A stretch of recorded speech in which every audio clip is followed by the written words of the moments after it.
Okay, so I don't know who's going to hear this, but even if this gets to one person, I think it will be very, very helpful for all those people like me who search for solo traveler, female, and then random place. Because I did this, and let me share one thing that it is very difficult and sometimes extremely challenging to find a video where a girl is sharing her perspective about safety, about an area when they're going solo traveling.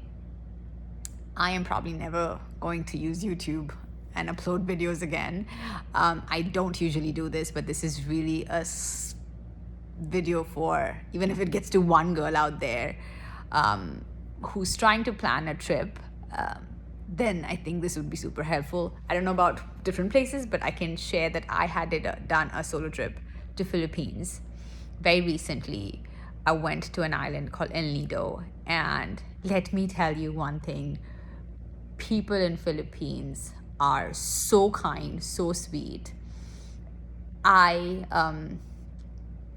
had my reasons to be very questionable about this trip. I wasn't in my best shape, or probably I'm still not in my best shape in mentally to really be on my own. 2 days before the trip, I was almost like, yeah, I don't want to go. I don't want to go. I don't know what am I going to do. How am I going to make it work? I'll be all on my own. So some recap. This trip was a work trip, which I could not say no to. So I decided to take a few days off apart from work and really explore the islands. And I spent the first it was a 10-day trip. First 5 days approximately 5 days. Yep. 5 days were in Manila, where I had my work colleagues and people around. So everybody was taking care of me and I was by myself. So it was going to be fine. But the other 4 days, I wanted to take some time off. And this was my first solo trip traveling from the US internationally in a country I had never been to. I've been by myself or before. I've done trips on my own, but this was the first time where I was completely going to a new country. Let me tell you, girls out there, I have never felt so safe with strangers. I don't know if it was to do with El Nido in general, but people were just kind. And let me tell you one thing. I am in that zone right now where mentally when I almost lost trust in humanity, random strangers taught me that it's so easy to be kind. It's so easy to really be there for just one another. I met such amazing people on this trip. I spent about 4 days, so I'll share one quick example. I was at the airport. I was the only one waiting for my car, for my resort to come pick me up, which I'll share. The resort was Cadlaw Resort. Amazing hospitality. They'll know you by your name. They'll take care of you like you're their child. So I was at the airport, El Nido Airport. I flew from Manila to El Nido, and I was the only one waiting for my car. And few security folks came in close to me, and they were like, where are you alone? Where are your parents? So that made me feel like, oh, okay, I'm young. But having said that, they offered to make a phone call to the hotel, making sure that I was doing okay. Why was the car not yet here to pick me up? They made sure that I was feeling comfortable. Nobody was staring at me. I booked my own island hopping tours, and I met so many new people, made so many new friends, people from Philippines, people from Spain, Israel. There was a very sweet couple from Israel, super kind. These are people I would probably never meet again. But as simple as we were on an island hopping tour, and while they were serving lunch to us, I was the only vegetarian. And everybody, they didn't even know me, but they just looked at me and they were like, you eat first, take all the veggies so that you have plenty on your plate before we can grab food, because we're meat lovers, so we can have meat. So take the vegetarian food. Well, who does that? People were just kind. People were so kind. Nobody stared at me. Nobody looked at me. I could wear what I wanted. I stayed in a resort for the first 2 days, and for the other 2 days, I stayed in a hostel called Friends. And it was the best experience. every day was extraordinary. I could not compare like, oh, day one was better than day two. No, it was just so beautiful. Philippines was never on my bucket list, or I never thought of it as my bucket list. But I made such amazing friends. I probably will go back again, probably go explore some other islands. When people knew that I was on my own, they just came and just started talking to me, and it was so warm and so enriching. One of the girls, and she came, she sat near me, and she just said, you look so in the moment. You are really living. And she looked me in the eye, and I needed to hear this. She looked me in the eye and she told me, life is so short. Just love every moment of it. If something bothers you or hurts you, just let it go. And I feel like God was looking me in the eye and telling me these things. It was just so magical. In a moment of 20 minutes, 30 minutes, I made 10 new friends. They vouched for me. When the end of the tour happened, towards the end, in the evening, after our island hopping tour, my phone died. I didn't have maps. I didn't know how to get back to my resort. But I knew if I keep walking on the beach, I'll find it. And this random Filipino person, she comes to me and she's like, no, Manali, I'm not going to let you be by yourself and go alone. We'll drop you to your hotel and then we can come back. And I was like, these people didn't need to help me. They were there for fun as well. They were there for tourism as well. They were there for exploring and going drinking. But I just felt so calm and confident. I was like, no, I'll figure my way out. I'll walk. I'll figure it out. And girls out there, all I will tell you is, of course, trust your gut. That's the ultimate truth. Trust yourself. Of course, I wouldn't say that I wasn't cautious for my surroundings, or I wasn't conscious. My conscious was like up there. But I do want to share one example, which was very traumatizing during the trip. But even then, I think because I met such brilliant, amazing, caring people, everything worked fine towards the end of the trip. So, okay, no. Before I go to the end of the trip, this is my first time making a video. So I don't know who it goes to, how it gets to people, even if it gets to one girl who's trying to do El Nido solo traveling. Girl, do it, book it, like book that trip, go on the trip, have the best time, because it's worth it. And people are just kind. People are kind, ask around, they're all going to be super helpful.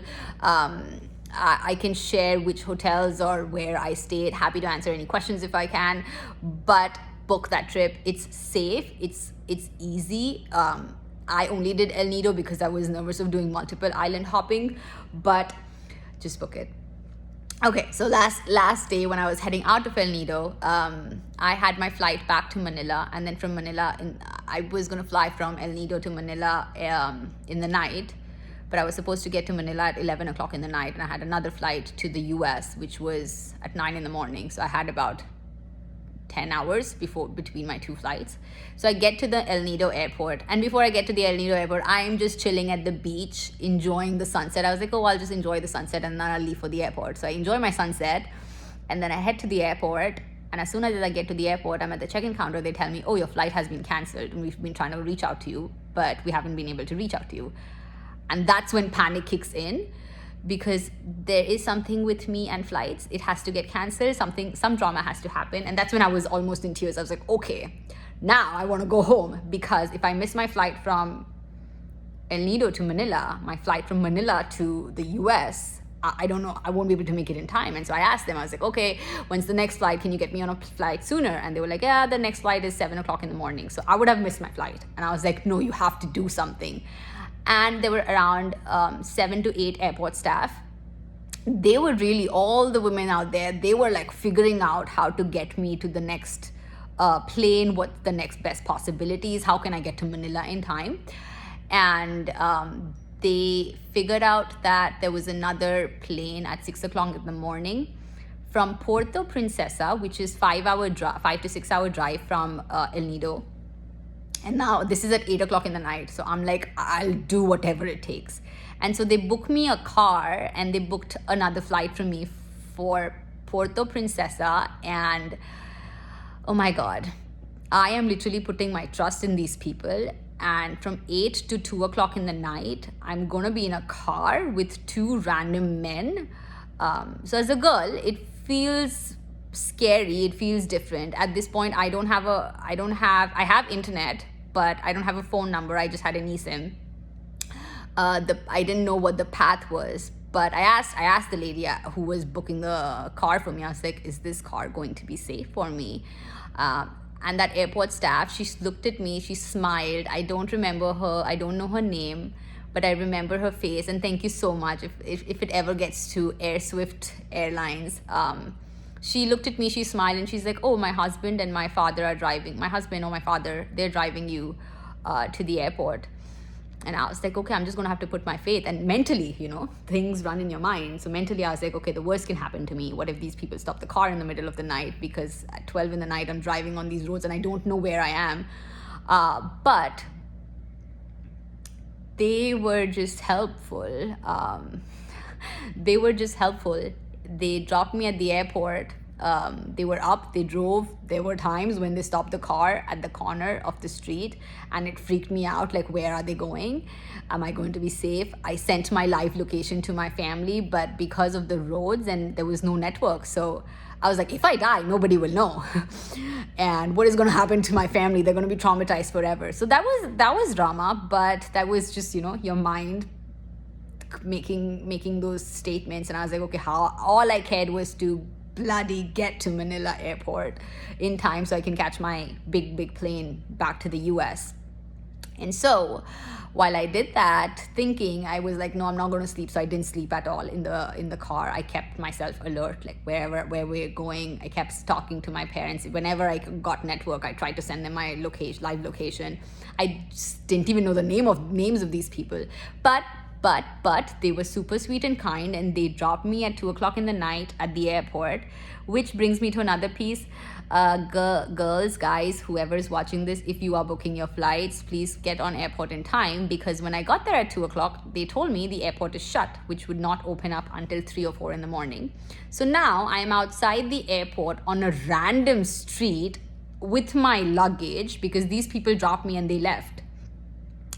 And I am sitting outside across the street, and I don't know what that name of that street is, but I saw 3 or 4 girls sitting outside a coffee shop which was closed.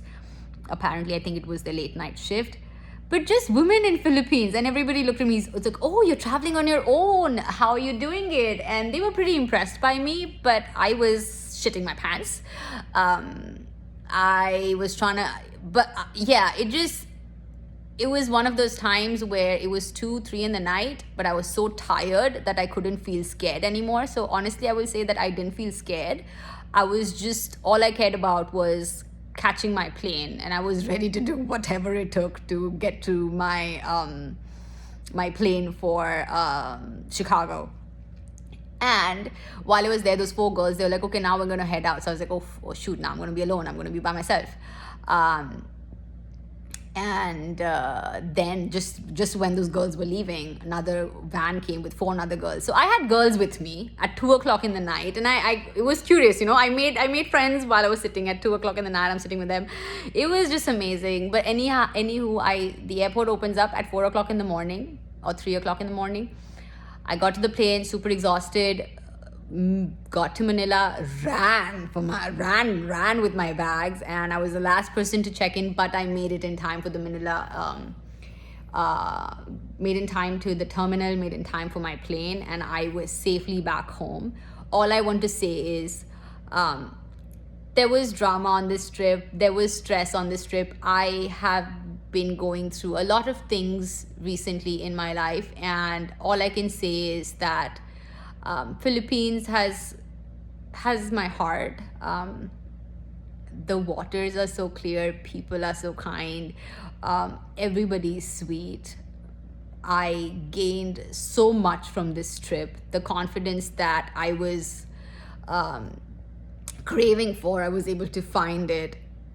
There were things that I did on this trip that It's not that I cannot do it, but I never did those things. And everything was just living each day like it's your last. So for girls especially, I cannot speak about other islands in Philippines, but El Nido is really safe. The streets are pretty safe. I walked on the streets all by myself at 10 o'clock in the night. I was totally fine. I made new friends. Nobody stares at you. Nobody cares. I don't know if that's because I'm an Indian, or I don't know, but trust your gut. The town is really safe. Beaches are really safe. There are dogs on the beaches, but they're all sweet and kind. There are cats roaming around in hostels, which is very cute. It's just beautiful. It's just nature, and just enjoy. Even there was storm, so there was a day when I was chilling on the beach. I was in the water. It rained, so just feel that rain on your skin, and book that trip. It is really safe. I cannot emphasize this enough. I wish someone had created a video to tell me of what things to watch out for. So I would say yes, please keep your eyes wide open. Sanity check is, trust your gut. Sanity check is important, but enjoy. I did that. I felt very safe. I felt nobody was following me. I felt completely secure and comfortable, and I can say if I can do it, it cannot be that tough. But yes, this is for all those people out there who, and especially female solo travelers, who are doing it for the first time and are feeling a little nervous.